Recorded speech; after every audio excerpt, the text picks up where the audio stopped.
17 বছর বয়স, আপনি পাসপোর্ট করলেন কিভাবে বা আপনার ভিসা অ্যালাউ করলো কিভাবে? দালালরা পাসপোর্ট করিয়েছে 17 কি 21 করে দিচ্ছে।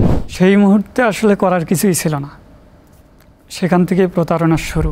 আমাদের পাশেই যারা ইন্ডিয়ান 4000 5000 রিয়ালে কাজ করতেছি, একই কাজ একসাথেই করতেছি, আমরা 900 রিয়ালে। বাঙালিদের কাজের রেটটাই কম, সরকার আসলে এটা ধরে বেঁধে দেয় না। এসি রুমে ভাত খেতে গেলেও কনুই দিয়ে ভাতের মধ্যে ঘাম পড়ে। 1000 কেজি ওজনের সাইলেন্সার নিয়ে যাওয়ার সময় আমার হাত পাইপের নিচে পড়ে যায়, আমার এই আঙ্গুলটার মাংসটা পুরোটাই ছেটে পড়ে যায়। কোম্পানি চিকিৎসা দিয়েছে কিন্তু আমাকে একদিনেরও ছুটি দেয়নি। আমি আশিককে দেশ থেকে নিয়ে আসছি এই কাজের জন্যে না, যে কাজে নিয়ে আসছি সেই কাজে দাও। ওখানে শুধু সেফটিরা আসতো, 54 ডিগ্রি সেলসিয়াস তাপমাত্রার অধিক হলে কাজ অফ রাখা হতো। আপনি কেন বলছেন যে আপনি পাচারের শিকার? আপনি তো নিজে সজ্ঞানে গেলেন।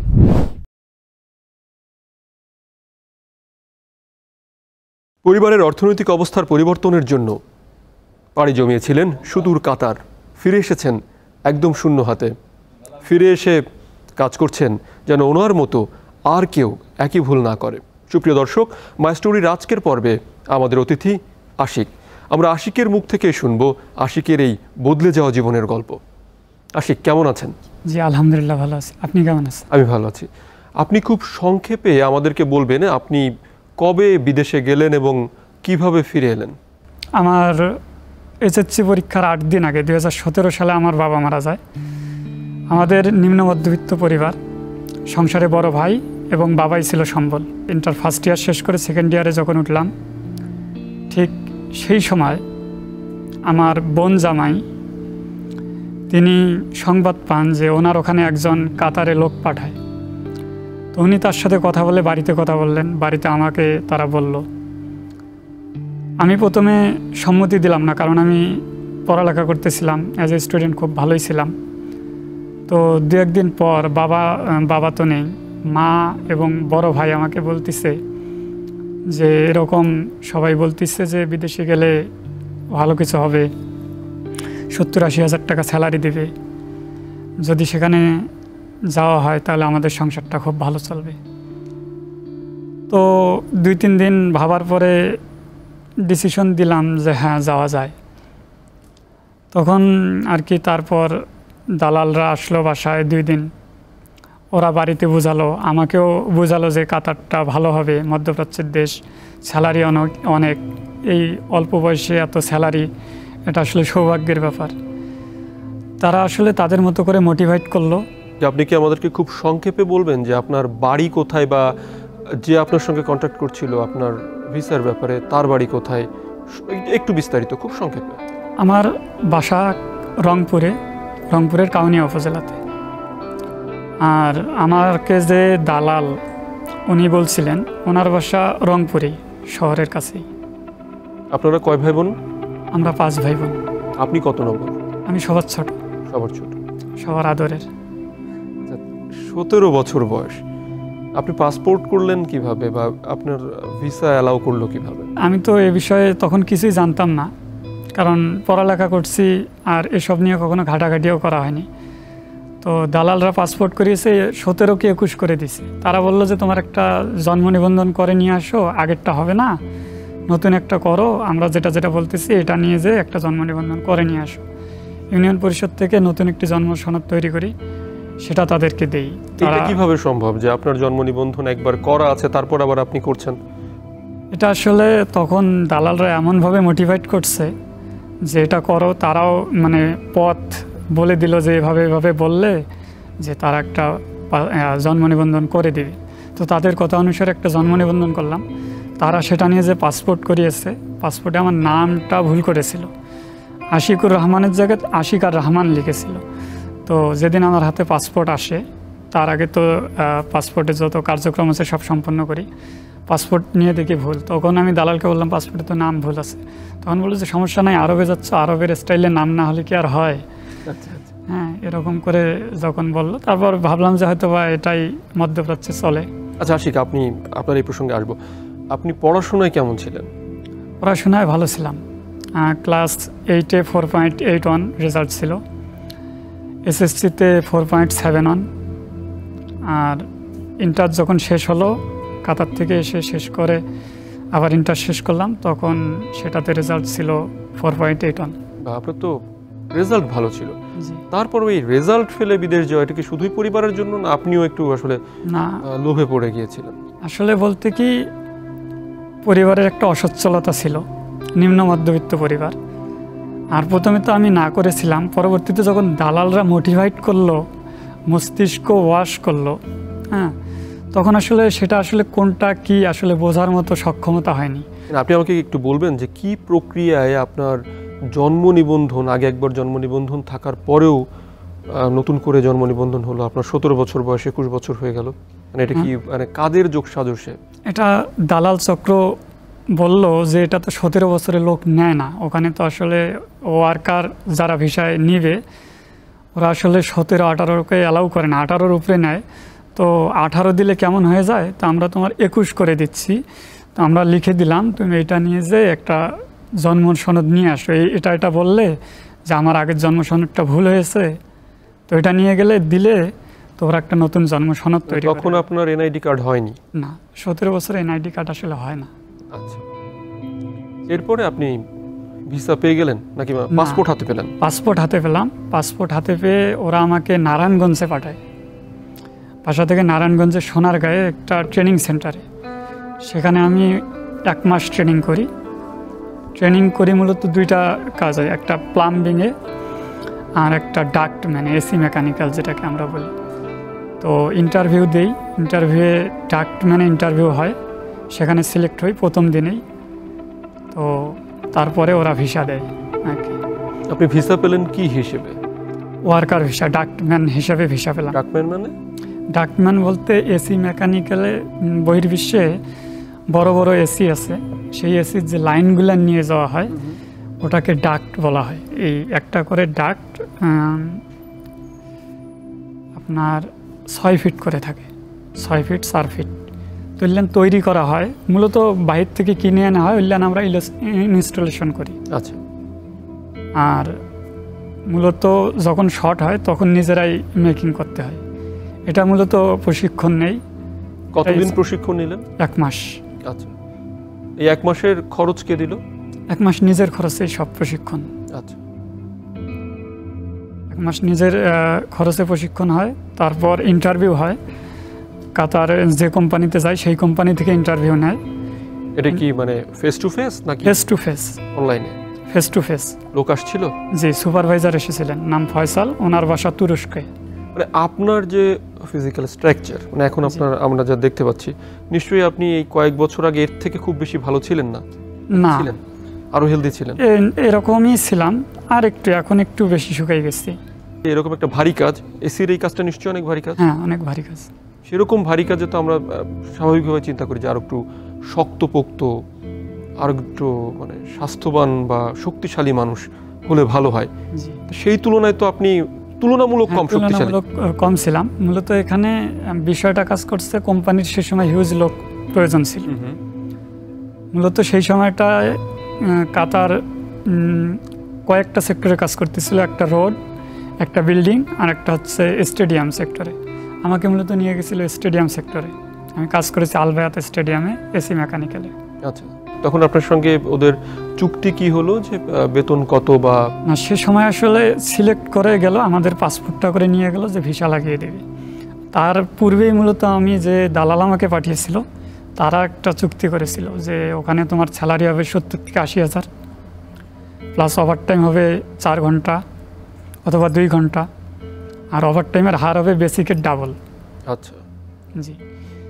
তারপর যখন ভিসা আসলো, ভিসা আসার পূর্বেই সমস্ত টাকা ক্লিয়ার করে নেয় দালাল। কত টাকা দিলেন? দালালের হাতে 3,60,000 টাকা দিই, নগদ? 2 পর্বে দিই। প্রথমে যখন প্রশিক্ষণের জন্য আসি তখন অর্ধেক, ভিসা আসার পূর্বক্ষণে বাকি অর্ধেক। আচ্ছা, তারপরে ভিসা এলো কতদিন পর আপনার ইন্টারভিউ? ভিসা এলো 15 থেকে 20 দিন পর, খুব দ্রুত। ফ্লাই করলেন কতদিন পর? ভিসা আসার 20 দিন পর ফ্লাই করছি, কারণ ঈদ ছিল, ঈদের কয়েকদিন আগে ভিসা আসছে। ঈদের সময় প্রচুর হয়, ফ্লাইট রেট বেশি থাকে, যার কারণে ঈদের পরেই নিয়ে যায় কিছুদিন পর। আমাকে যখন কন্ট্রাক্ট ফর্ম দেওয়া হয়, কন্ট্রাক্ট ফর্মটা যখন দেওয়া হলো তখন অন্তিম মুহূর্তে আমার মানে ফ্লাইট রাত 12টায়, আমাকে রাত 8টার দিকে আমি ট্রেনিং সেন্টারে আমরা আসি আগের দিন যে আসক অমুক দিন তোমার ফ্লাই হবে, তো টিকিট, ভিসা, কন্ট্রাক্ট ফর্ম সব এখানে আছে, এখান থেকে নিয়ে চলে যাব। তো ওরা যখন কন্ট্রাক্ট ফর্মটা দিল, কন্ট্রাক্ট ফর্ম দেখে আসলে চোখ কপালে ওঠার মতো অবস্থা। কেন? 900 রিয়াল মাত্র স্যালারি। 900 রিয়ালে তখন বাংলা টাকা হয় 22,000 টাকা, 21 থেকে 22,000 টাকা। ওভার টাইম যদি কোম্পানির হয় তো দিবে। সেই মুহূর্তে আসলে করার কিছুই ছিল না, সেখান থেকে প্রতারণার শুরু। আসলে তখন কি করব ভেবে পাচ্ছিলাম না। মানে আপনাদের এতগুলো মানুষকে এরকম ঠকালো যে 70-80 হাজার টাকা বেতন দেবে, তাদের মাত্র 22,000 টাকা বেতন, আপনারা ওই সময় কিছু করলেন না কেন? অন্তিম মুহূর্ত করার কিছু নেই, তখন রাত 8টা বাজে, 9টার মধ্যে এয়ারপোর্টে যেতে হবে। আচ্ছা আচ্ছা। মানে এমন মুহূর্তে শুধু কাগজ দিচ্ছে, সিগনেচার করে চলে যাও, সিগনেচার করে চলে যাও। মানে আপনি তো হয়তো বা পড়াশোনা জানতেন, জি। আপনি পড়তে পেরেছেন, অন্যরা বোধহয় পড়েওনি। অনেকেই তো পড়তে পারেনি। মানে সাইন করে চলে গেছে। হ্যাঁ, সাইন করে চলে গেছে।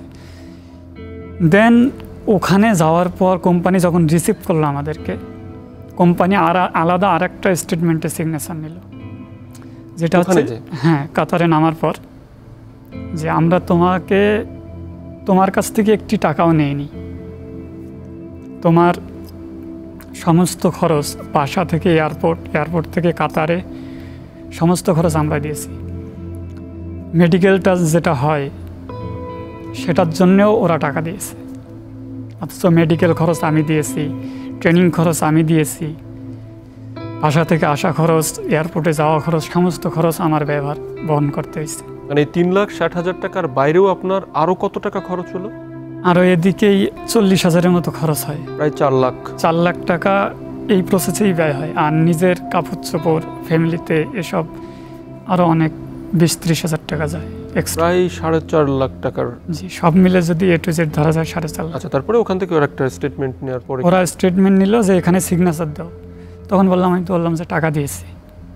ওরা বললো যে না, এ কথা বললে তোমার এখান থেকে দেশে যেতে হবে, কোনো অপশন নেই।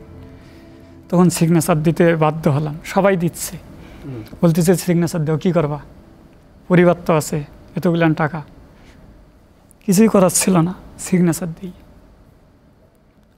পরে 1 সপ্তাহ পর ওয়ার্ক অ্যান্ড হাইটের জন্য একটা প্রশিক্ষণ হয়, মানে উঁচুতে যেহেতু কাজ করতে হবে, এটার জন্য প্রশিক্ষণ নিয়ে একটা সার্টিফিকেট দেয়, সেটা নিয়ে কাজে তারপর কাজ করা শুরু করি। মূলত কাজটা খুব কঠিন ছিল। দেশে যেরকম বলছিল যে আসলে কাজ সহজ, আসলে সেরকমটা না। যে 22,000 টাকা স্যালারি, সেটাতে আসলে ওই কাজটা ছিল না। আমাদের পাশেই যারা ইন্ডিয়ান, আলবেনিয়ান, বসনিয়ান, ওরা 4,000-5,000 রিয়ালে কাজ করতেছে, একই কাজ একসাথেই করতেছি, আমরা 900 রিয়ালে। কারণ কি? বাঙালিদের কাজের রেটটাই কম। সরকার আসলে এটা ধরে বেঁধে দেয় না যে আমাদের জনবল দিব, যে এটা স্যালারি এটা হতে হবে, এর নিচে আমরা দিব না।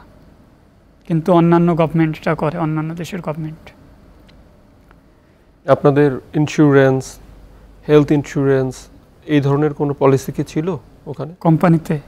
জি, কোম্পানিতে ছিল। আর থাকা খাওয়ার ব্যবস্থা? থাকা খাওয়া এখানে বলেছিল 300 রিয়াল দেবে, ফুড অ্যালাউন্স, আর থাকাটা কোম্পানির। ফুড অ্যালাউন্স 200 দিয়েছিল। থাকতেন কোথায়? হ্যাঁ, থাকতাম কোম্পানির আবাসনে। প্রথম 2 মাস নিজে রান্না করে খেয়েছি, পরবর্তীতে অন্য জায়গায় শিফট করে সেখানে কোম্পানির খাওয়া। কেমন ছিল এই থাকা, এই খাওয়া? অপরিচিত একটা জায়গা, অপরিচিত জায়গা, অপরিচিত মানুষজন, অপরিচিত ভাষা, নিজের বাংলা ভাষা খুব কম বাঙালিদের সাথে ইউজ হতো। খাওয়া দাওয়াটা আসলে নিজেদের মতো করে নেওয়া লাগতো প্রথম দিকে, আর পরবর্তীতে মানায় নিতে হয় ধীরে ধীরে। কোম্পানি মূলত 12 ঘন্টা কাজ করাই নিত, স্যালারি 8 ঘন্টার দিত, ওভারটাইম 2 ঘন্টার, তবু মূল স্যালারি যেরকম সেটাই। বেসিকের যেটা ডাবল দেওয়ার কথা ছিল সেটা কখনোই পাইনি, আমরা কেউই পাইনি। এটা কি শুধু বাঙালিরা নাকি অন্যান্য দেশের মানুষেরা? আমাদের বাঙালিদের এটা বেশি হয়, আর ইন্ডিয়ান যারা ওদের কন্ট্রাক্টটাই আলাদা, ওদের সাথে কন্ট্রাক্ট আলাদা করছে কোম্পানি, আলাদা আলাদা করে কন্ট্রাক্ট দিছে ওদের, আর আমাদের কন্ট্রাক্টটা আলাদা। মূলত আমরা দেশে যে কন্ট্রাক্টে সিগনেচার করছি ওই কন্ট্রাক্টের সাথে কোনো সামঞ্জস্য ছিল না, দুটো কন্ট্রাক্ট আলাদা। দালালরা আমাদেরকে ভুলভাল বুঝিয়ে ওদের মতো কন্ট্রাক্টে প্রথমে সিগনেচার নেয়। এরপরে মানে আপনি কতদিন থাকলেন বা কেমন ইনকাম করলেন ওখানে? ওখানে আসলে ওভারটাইম 2 ঘন্টা সহকারে 27-28 হাজার টাকা আসতো। খেয়ে দিয়ে বাসায় 15,000 টাকার বেশি পাঠানো যেত না। পরিশ্রম কেমন ছিল? পরিশ্রম প্রচুর, গরম আমাদের দেশের থেকে ডাবল, অল টাইম 44 ডিগ্রি গড় অ্যাভারেজ তাপমাত্রা কাতারে। স্টেডিয়ামে কাজ করছি রাত্রে, আমরা রাত্রে দিনে 2 শিফটে কাজ করছি, অনেক সময় দিনে কখনো কখনো রাত্রে।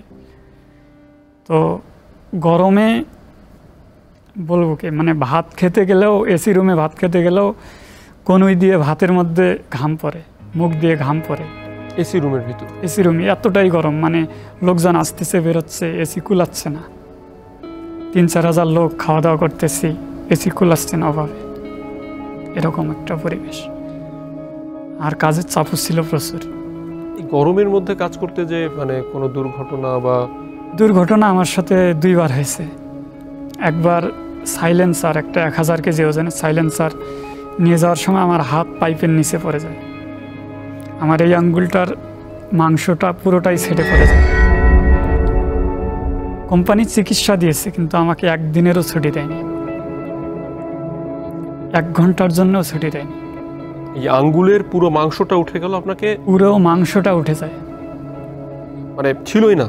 না, পাইপের নিচে পড়ে গেছিল, আর পাইপের ওপরে ছিল 1000 কেজি ওজনের সাইলেন্সার। আচ্ছা।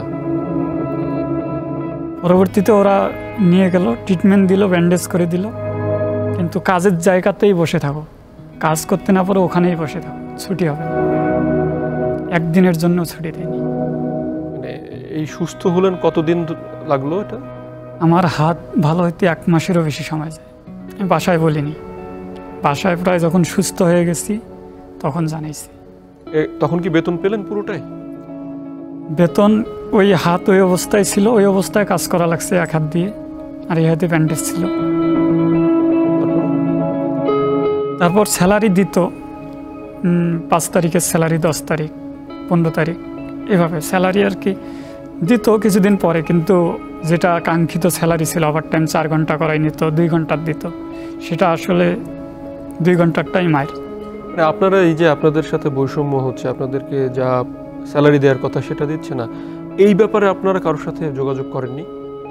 বাসায় আসলে যোগাযোগ করে লাভ হয়নি। আমি দালালের সঙ্গে ফোনে কথা বলছি, ওরা বলছে কী করবা, কোম্পানি যদি না দেয় তো করার কিছু নেই, আমরা তো এখানে একটা চুক্তি করি, কোম্পানি তো নিজেদের মতো করে চলে, আমরা তো এখান থেকে কোম্পানিকে চাপ দিতে পারি না, কোম্পানি স্বতন্ত্র। ওরা এভাবে বলে। ঈদে 1 দিন ছুটি থাকে, ঈদে 1 দিন ছুটি, আর পুজোতে হিন্দুরা, সনাতন ধর্মী যারা, তারা ছুটি পায়, আমাদের ছুটি ছিল না, আমরা কাজ করছিলাম। আপনারা টানা কতদিন কাজ করলেন ওখানে? টানা আমি 10 মাস কাজ করি।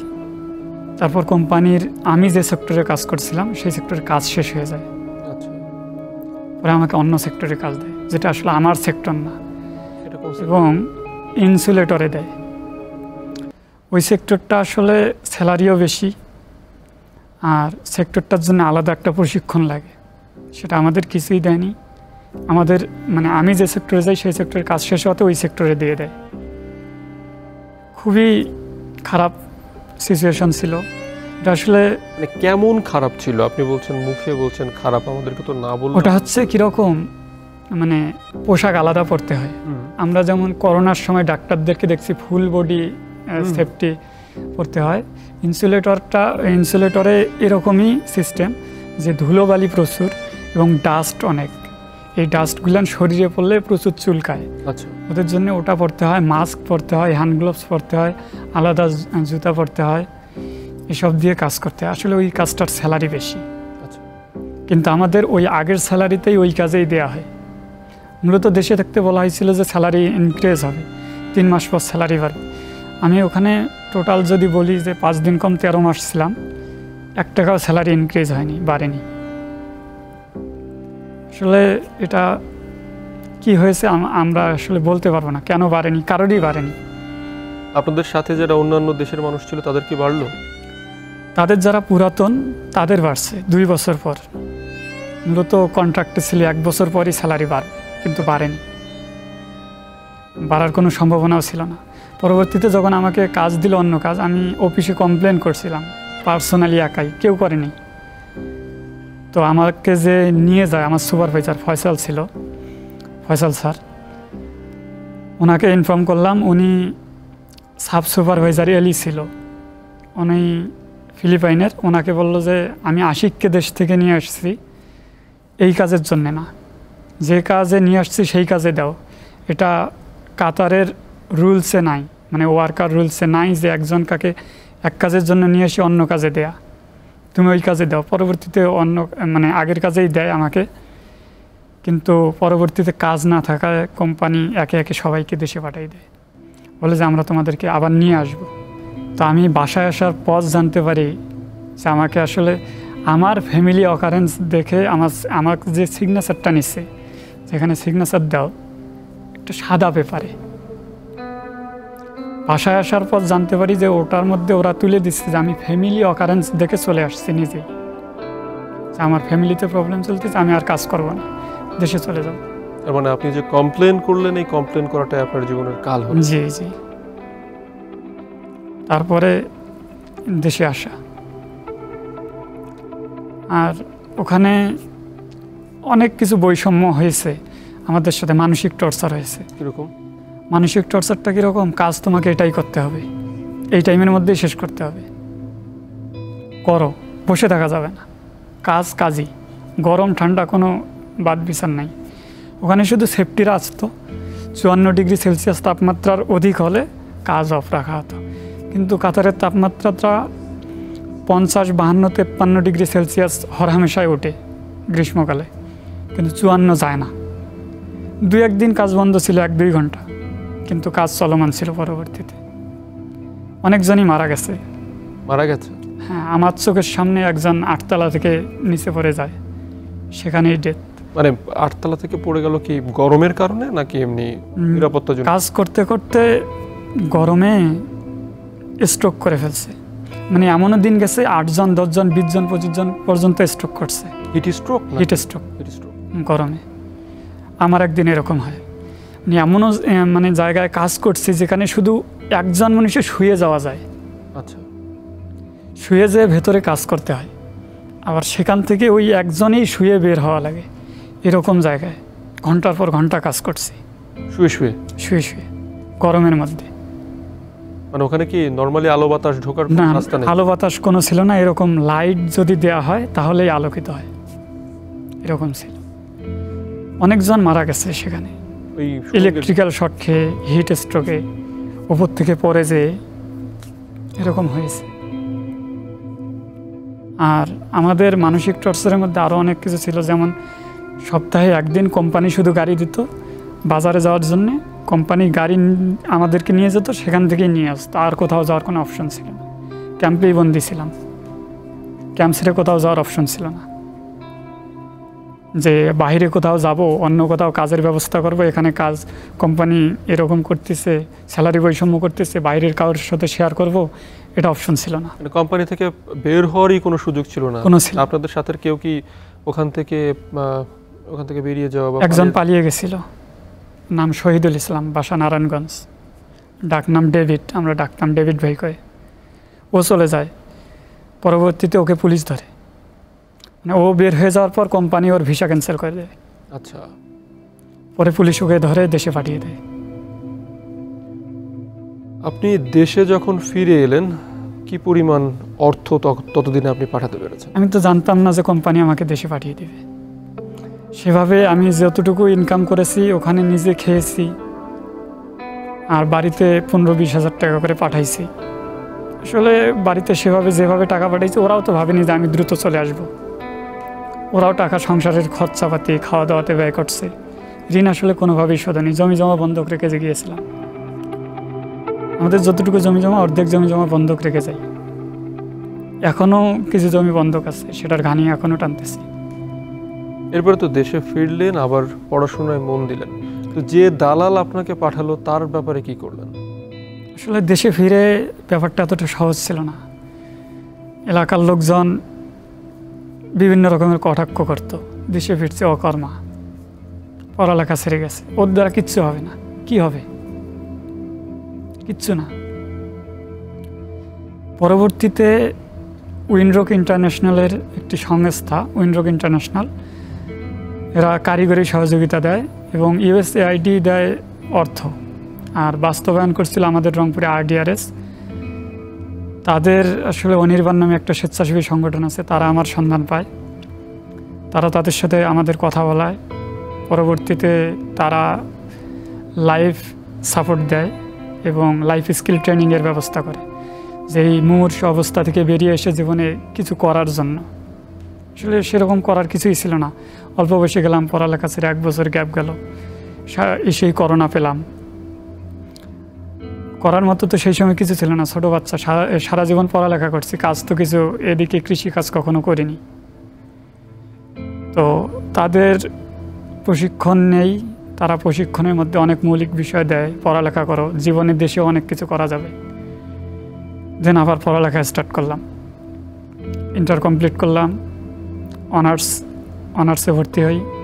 এখন অনার্সে পড়তেছি রংপুর কারমাইকেল কলেজে, অনার্স 3rd ইয়ারে, ইতিহাস নিয়ে পড়তেছি।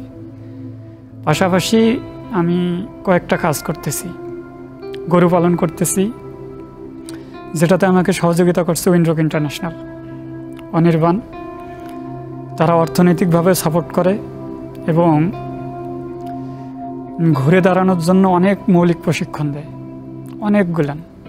সেখান থেকে আজকে আমি ঘুরে দাঁড়িয়েছি, গরু পালন করতেছি, এখন অনলাইনে টুকটাক কাজ করি, পাশাপাশি পড়ালেখাটা করে যাচ্ছি। অনলাইনে কি ধরনের কাজ করেন? অনলাইনে ক্যাপচার করতাম, প্রক্সি করি এবং পাশাপাশি ওয়েব ডিজাইনের কাজ শিখতেছি। আর মানব পাচার প্রতিরোধ, আমার মতো যারা পাচারের শিকার, তারা যাতে এরকম পাচারের শিকার না, এরকম বিষয়ে অনির্বাণরা কাজ করে। আচ্ছা, আপনি কেন বলছেন যে আপনি পাচারের শিকার? আপনি তো নিজে সজ্ঞানে গেলেন। আসলে পাচার নিজে যাওয়া বা কেউ নিয়ে যাওয়াটা পাচার না। পাচারের তিনটা অপশন থাকে, অ্যাক্ট, মিন, পারপাস। মানে 3টা বিষয় হচ্ছে কি, নিয়ে যাওয়া, কাজ দেয়া, উদ্দেশ্য। নিয়ে যাওয়া, কাজ দেওয়া, এ দুটা থাকতেই পারে। উদ্দেশ্যটাই হচ্ছে মৌল বিষয়, যে পাচার কিনা। উদ্দেশ্যটা যদি সৎ থাকতো, যে আমাকে যেটা কন্ট্রাক্ট করা হয়েছিল, কন্ট্রাক্টে যেটা দেওয়া হয়েছিল সেটাই দিয়েছে, কিন্তু না, সেটা দেয়নি, এটাতেই পাচারের মধ্যে পড়ে যায়।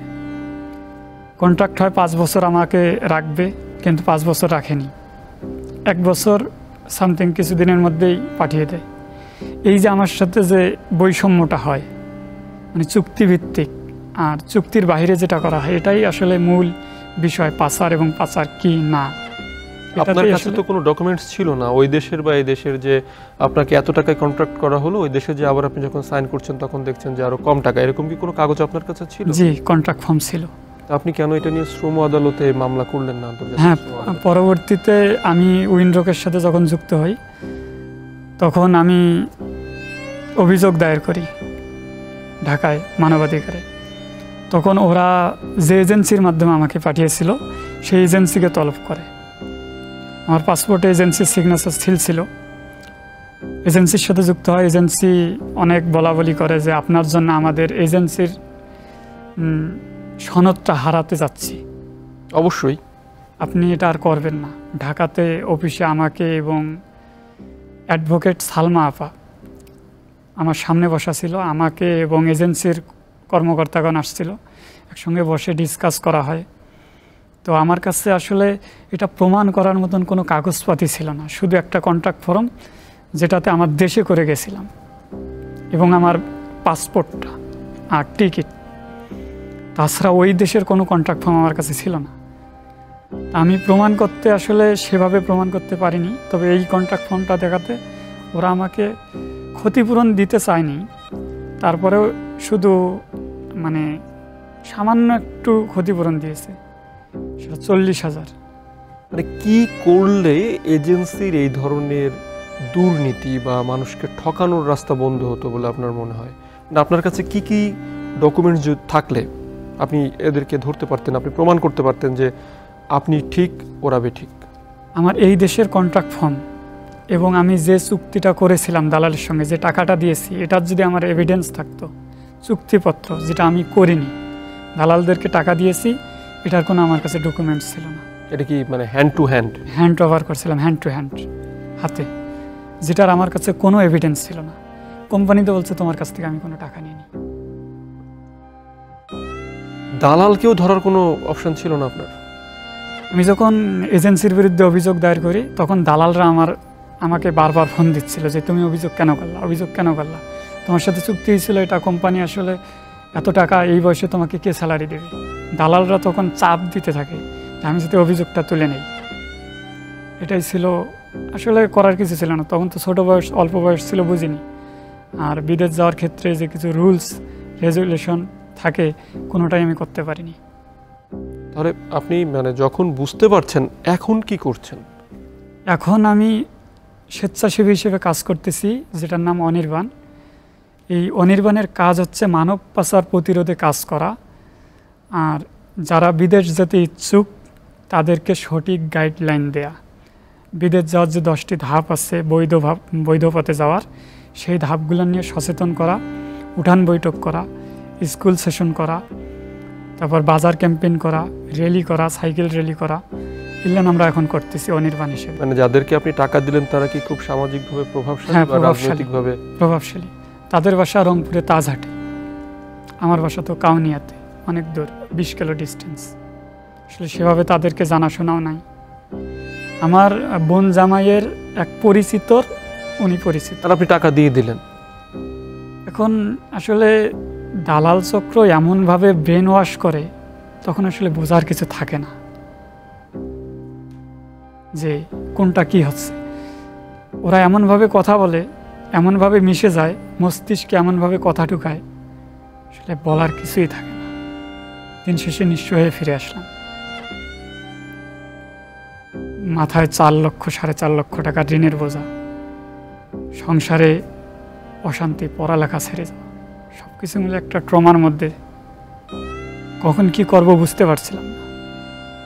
সহায় ছিল ওপরওয়ালা, বিধায় উইনরক ইন্টারন্যাশনাল আমার খবরটা পায়, তারা আমাকে সাপোর্ট দিয়ে আজকে এই পর্যন্ত নিয়ে আসছে। আচ্ছা, এই যে আপনাকে আমরা দেখছি যে আপনি এখনো মনে হচ্ছে, যে আমার কাছে মনে হচ্ছে যে আপনি একটা মানসিক ট্রমার মধ্যে এখনো আছেন, আপনি ভুলে যাচ্ছেন, কথা গুছিয়ে বলতে পারছেন না, একই কথা বারবার বলছেন। এই যে আপনার মানসিক অবস্থা, এই মানসিক অবস্থা পরিবর্তনের জন্য আপনারা যে সংগঠনে কাজ করছেন তারা কি কোনো ভূমিকা পালন করছে কিনা, বা আপনি আপনার মতো যারা ভিকটিম আছেন তাদের সাপোর্টের জন্য কিছু করছেন কিনা? আমি ভুলে যাই এই বিষয়ে কয়েকটা সেশন আমাকে নিয়ে করা হয়েছে, এবং ট্রমা কাউন্সিলিংয়েও আমাকে 3 দিনে অ্যাটেন্ড করানো হয়েছিল ট্রমা থেকে বের হয়ে আসার জন্য।